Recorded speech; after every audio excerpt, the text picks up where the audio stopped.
काय चाललंय इकडे? अगं मालती, पुऱ्या जरा कमी कर पाहू ना. तुम्ही काय तर सुपरवायझर बनून आमच्यावर लक्ष ठेवणार आहात का? अगं जेवण चांगलं व्हायला नको का? गप्प बसा तुम्ही, गप्प बसा. आई, माझ्या बाबांना काही बोलायचं नाही. आला बाबांचा पुळका. इकडे या, इकडे या. हे सगळं ना तुमच्यामुळे झालंय.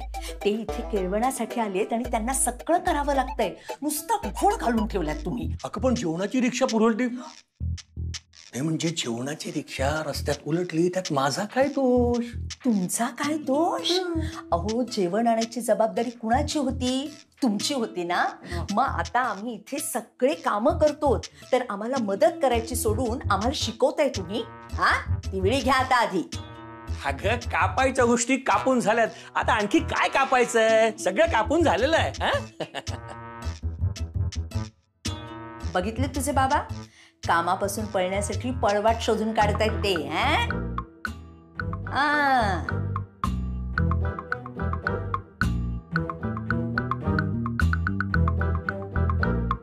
के बाय माझे. आई, अहो भाजीत टाकायला कांदाच नाही चिरलाय.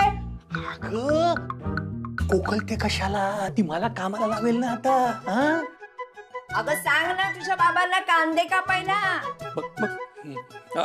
हो हो कापतो कापतो. कांदे कुठे आहेत सांग. अहो आत येऊन घ्या ना. कुठे आहेत सांग, कुठे? कुठे? समोर कांदे आहेत ते दिसत नाहीयेत तुम्हाला. ठीक आहे, जागा आहे का वेट ठेवायची? माणसाचं ना काही खरं नाहीये. कापतो कांदे आता.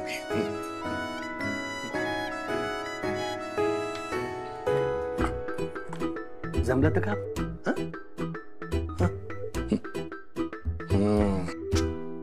वा वा वा नंदुराव, वा वा छान. वर्षापेक्षाही गोल पुऱ्या लाटताय तुम्ही. मस्त मस्त छान आहेत सगळ्या. काय आहे बाबा, जेवण बनवता आलं पाहिजे. लग्न झाल्यानंतर बायकोचं आणि आईचं भांडण झालं आणि दोघी म्हणाल्या की तुला जेवण मिळणार नाही, मग काय उपाशी राहायचं, स्वतः बनवून खायचं. काय हो का? थांब, आईंनाच सांगते फोन करून. थांब. बर, नाही नाही नको, प्लीज प्लीज नको. अगं चांगलंय की वर्षा. नाही म्हणजे होणाऱ्या नवऱ्याला स्वयंपाक येतोय हे चांगलंच आहे की. कसं आहे ना, प्रत्येक बाईला असं चांगला नवरा मिळत नाही ना. काही नवऱ्यांचं काय असतं माहितीये का, म्हणजे त्यांना स्वयंपाकातलं स सुद्धा येत नाही. पण काय आहे ना, सगळ्या गोष्टीत लुडबुड करायची असते. अरे स्वयंपाक चांगला व्हावा, जेवण चांगलं व्हावं म्हणून लुडबुड करतोय ना. अरे लक्ष देतोय मी. ठीक आहे, तुला जेवण करायचं असेल ना, नको करूस. आमच्याकडे आनंदी आहे, नंदुराव आहेत, मी आहे. आम्ही करू जेवण. करा रे करा, तुम्ही करा करा, आम्ही जेवण करू. अहो काय काहीतरी बोलताय तुम्ही. त्यांना आपण इथे केळवण्यासाठी बोलवलंय आणि त्यांच्याकडून आपण ही सगळी कामं करून घेतोय. खरं तर ना मला त्यांना अजिबात कामाला हात लावू द्यायचा नव्हता. अगो पण त्यांनाच आवड आहे ही सगळी, मग काय बोलणार ना आपण. अहो कसं आहे ना, माझ्या घरी मी आणि आई आम्ही दोघेच असतो ना, म्हणून आई केव्हा आजारी पडली तर घरातला सगळा स्वयंपाक मलाच करायला लागतो, म्हणून सगळं बनवता येतं.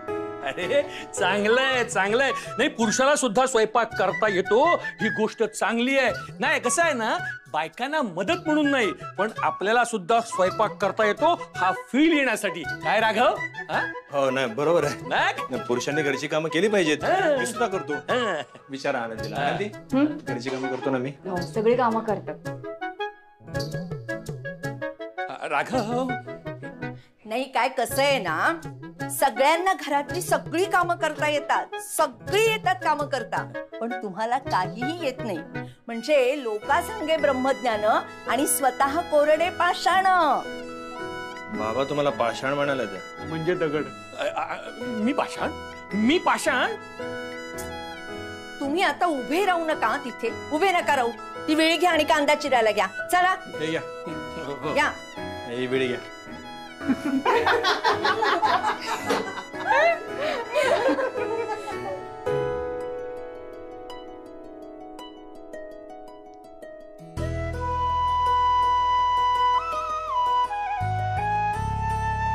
नवरीबाई आलेले आहेत.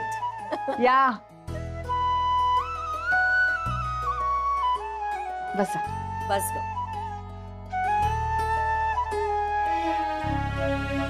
सावकाश आले हा मी. हो.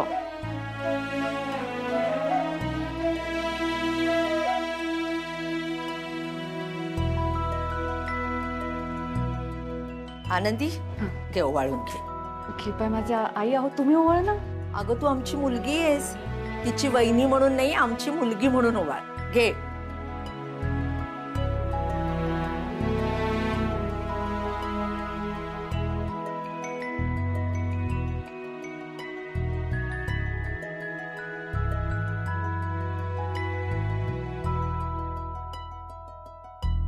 मला माहितीये वर्षाताई, तुम्ही अजूनही माझ्यावर रागवलायत ना, पण आज तुमचा राग दूर होईल बघा.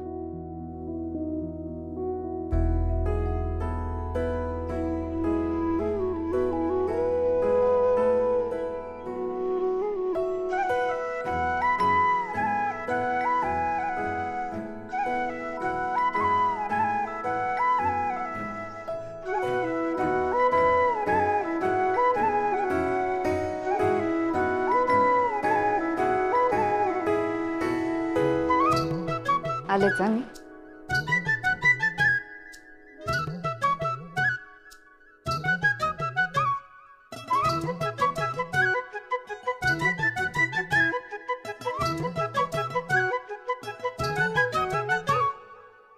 वर्षाताई, जसं मला या घरात माहेर मिळालं तसं आता तुम्ही नवीन घरात जाणार आहात. तुम्हालाही नवीन नाती मिळतील.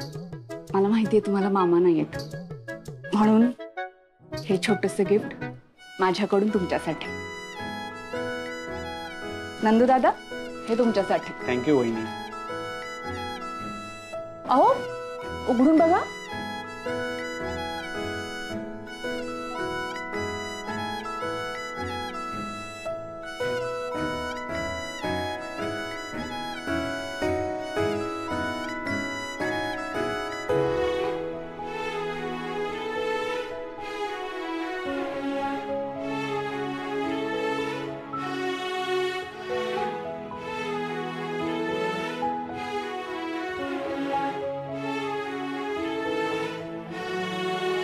इतकी सुंदर साडी. आवडली ना तुम्हाला? रागावला होतात ना माझ्यावर पिवळी साडी नाही आणली म्हणून. आता विकत आणलेल्या साड्या सगळ्याच जणी नेसतात. मला तुमच्यासाठी अशी साडी बनवायची होती जी जगात कोणाकडेही नसेल.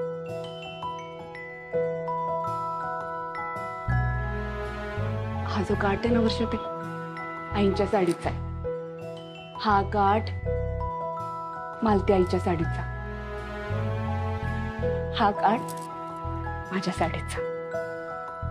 ह्या साडीच्या रूपात आमचा तिघींचाही आशीर्वाद कायम तुमच्या सोबत असेल. म्हणून तू पिवळी साडी घेतली नव्हतीस? अगं पण मग मला आधी का नाही सांगितलंस तू हे? आता सांगितलं असतं तर असा चेहऱ्यावरचा आनंद बघायला मिळाला असता का मला? थँक्यू आनंदी, थँक्यू व्हेरी मच.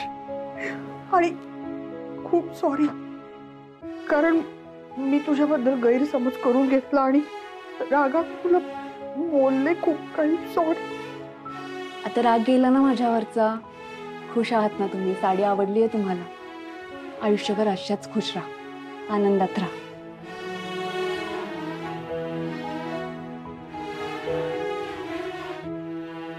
काकू, खिचडी आज.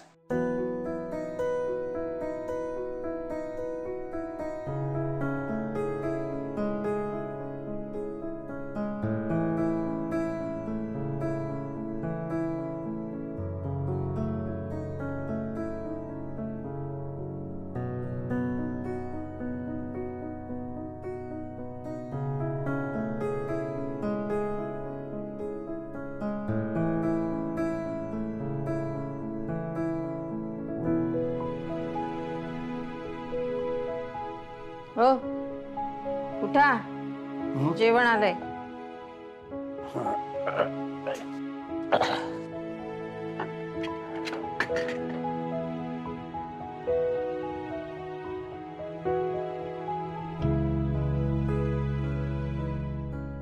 जेवा.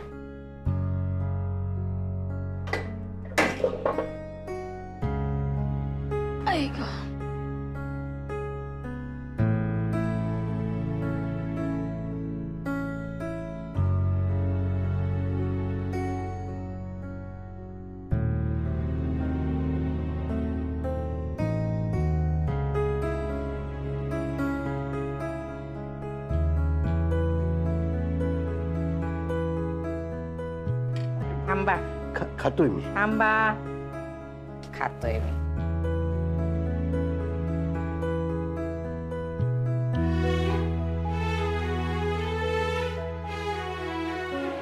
थँक्यू.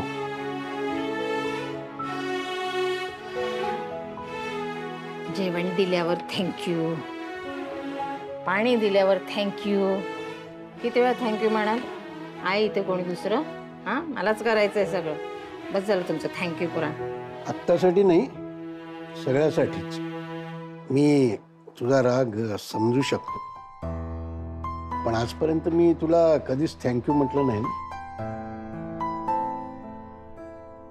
तू नसतीस तर कदाचित माझं कुटुंब घडलं नसतं. तू नसतीस तर कदाचित माझ्या मुलांना एवढं चांगलं आयुष्य मिळालं नसतं. म्हणून थँक्यू. तुम्ही जबाबदारी झटकून निघून गेलात. मला नाही झटकता आली ना जबाबदारी. माझी मुलं आहेत ती, त्यांच्यासाठी केलंय मी. त्यासाठी तुम्ही थँक्यू म्हणायची गरज नाही.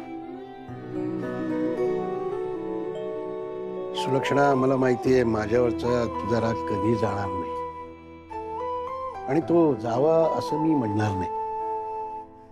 पण खरंच मला मनापासून तुझे आभार मानायचे.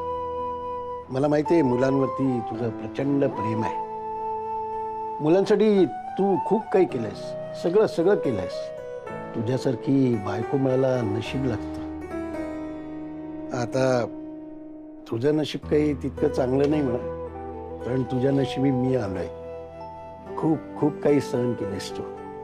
माझी गरज असताना मी तुझ्यासोबत नव्हतो, आता माझ्या आजारपणात तू सोबत करतेस, आणि त्यासाठी पण थँक्यू. हा, झालं थँक्यू पुराण. तर जेवा, औषध घ्या आणि झोपा निवांत.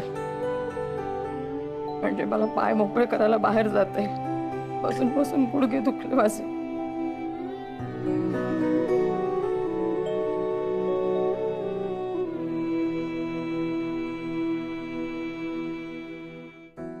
अहो, तुम्ही पण गिफ्ट उघडून बघा बरं. हो मग.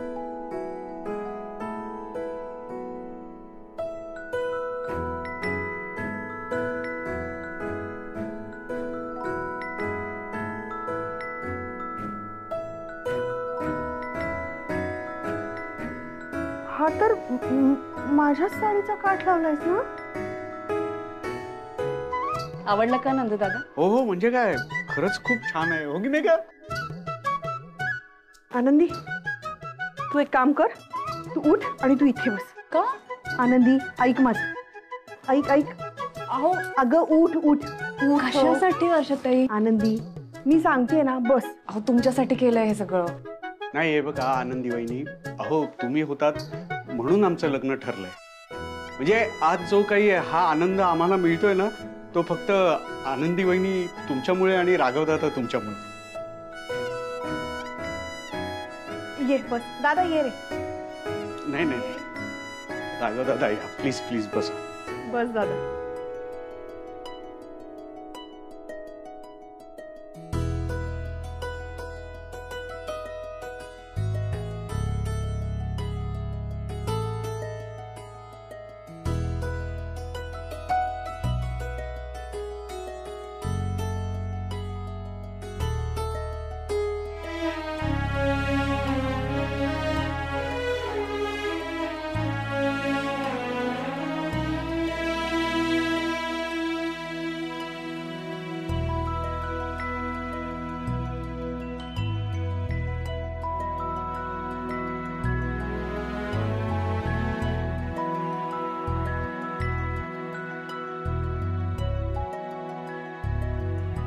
आनंदी, खरं तर नव्या नवरीचा मान असतो पहिला घास खायचा, पण आज हा मान तुझा आहे. लग्न माझं आहे ना, मग माझं ऐकायचं लोकांनी.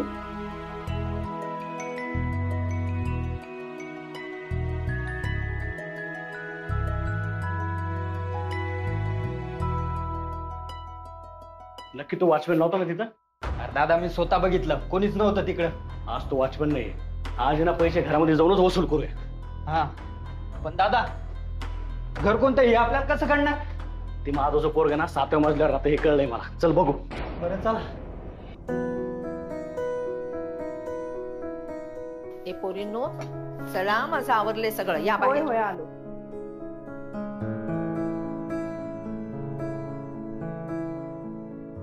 आनंदी, अगं तू मला ना जरा काळजीच वाटतेय तुझी. लग्नाचा एवढा सगळा स्वयंपाक कसा करणार आहेस ग तू? तुम्ही कशाला काळजी करताय? वर्षाताई माझी सगळी तयारी झाली. तुम्हाला माहिती काय बाकी आहे? लग्नाचा स्वयंपाक आणि हळदीचा स्वयंपाक. बाकी मी सगळं बघते, काळजी नका करू तुम्ही. आणि हो, तू त्या साडीबद्दल मला काही सांगितलं नाही. आता त्याच्यावर मॅचिंग ज्वेलरी पण बघायला लागणार आहे. मी करते ना, चला तुम्ही सगळी मदत करते तुम्हाला, काळजी नका करू. बरं बरं. अगे या पोरीनो, बसा बसा बसा. हा या. खूप कामं झाली. जरा आता थोडसे मी घेते. अगं थांब, घे घे.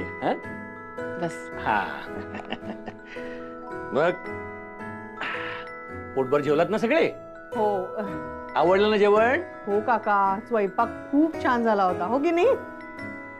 अहो तुम्ही असं विचारताय की आपण स्वयंपाक केलाय आणि ते फक्त जेवले आहेत, असं काही नाहीये. आपण सगळ्यांनी मिळून स्वयंपाक केलाय.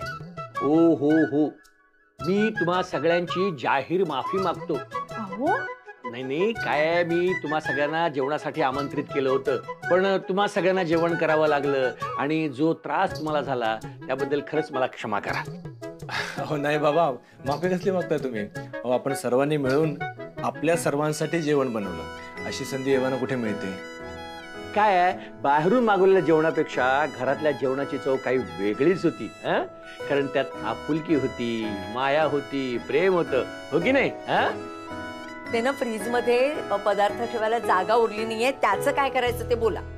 आई असं करूया, ते जेवण आहे ना उरलेलं, ते आपल्या घरी फ्रीज मध्ये ठेवतो ना मी. हा असं म्हणतोयस? ती घेऊन जा, मी भरून ठेवली. ही बही भांडी घेऊन जा, अन्न आहे ह्याच्यात, आणि हा डबा. अरे सुलक्षणाताई आणि तुझ्या बाबांनी काही खाल्लं नसेल ना? नाही ती काळजी करू नका, हॉस्पिटलमधून जेवण आहे ना त्यांच्यासाठी. म्हणजे उलट हॉस्पिटलवाले बाहेरच्या जेवणाला अलाउड नाही करत. अरे पण आपलं कुठे बाहेरचं जेवण आहे, आपण घरीच केलंय ना सगळं. मी मघाशीच डबा भरून ठेवलाय तो. हरकत नाही, मी घेऊन जातो. नाही दादा, मी आणि आनंदी जातो. मला तसंही बाबांना भेटायचंय. अरे ठीक आहे, मग तसं करा, पण सांभाळून जाऊन या. हो लवकर नेऊन ठेव ना, उगाच खराब होईल. हो, मी आता ठेवून येतो. नाही बस बस, मी जाऊन येतो पटकन. सावकाश सावकाश.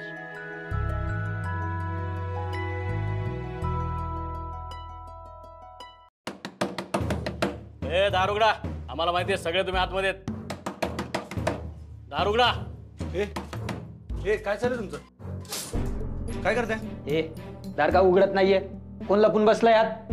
कोण लपून बसणार आहे? घरात कोणीच नाही, सगळे बाहेर गेलेत. मी आत्ता येतोय. याला जरा मग. हात नाही लावायचा. तुमच्या समोर उभा आहे ना मी, पळून जातोय का? नाही, ते आम्ही उद्या येणार नाही आणि आम्ही कुठं जाणार नाही. लय बापाची बाजू घेत होता ना. चल, आमचे पैसे आत्ताच्या आत्ता दे. किती आहेत पैसे? 3.5 लाख रुपये. एवढे? हो, एवढे पैसे तुला आत्ताच्या आत्ता आमचे पैसे द्यावे लागतील. तुम्हाला कळतंय का तुम्ही काय बोलताय ते? हे बघा, काल हॉस्पिटलमध्ये तुम्ही पहिल्यांदा मला भेटलात, मला ही गोष्ट सांगितली. ह्याला अजून 24 तास पूर्ण झालेले नाहीयेत. इतक्या कमी वेळेमध्ये इतकी मोठी रक्कम कशी काय उभी करणार आहे मी? हे तुझ्या बापाला विचार. त्याने विचार केला का कर्ज घेताना? नाही ना. बापाची बाजू घेत होता ना, आता पैसे दे. अरे पण मी त्यांची जबाबदारी घेतली, याचा अर्थ असा नाही ना होत की माझ्याकडे पैशांची खाण आहे. कुठून आणून देऊ मी एवढे पैसे? ते काय आम्हाला माहित नाही. तू कुठूनही पैसे आणून दे, नाहीतर तुझे हे काय तुझ्या बहिणीचं लग्न करायला निघालायस ना, ते आम्ही कधीच होऊ देणार नाही. हे लक्षात ठेव. नाही म्हणजे बहिणीचं लग्न करायला तुझ्याकडे पैसे आहेत, आमचे पैसे द्यायला तुझ्या बापाकडे पैसे नाहीत. हे चालणार नाही. लवकरात लवकर पैसे पाहिजे.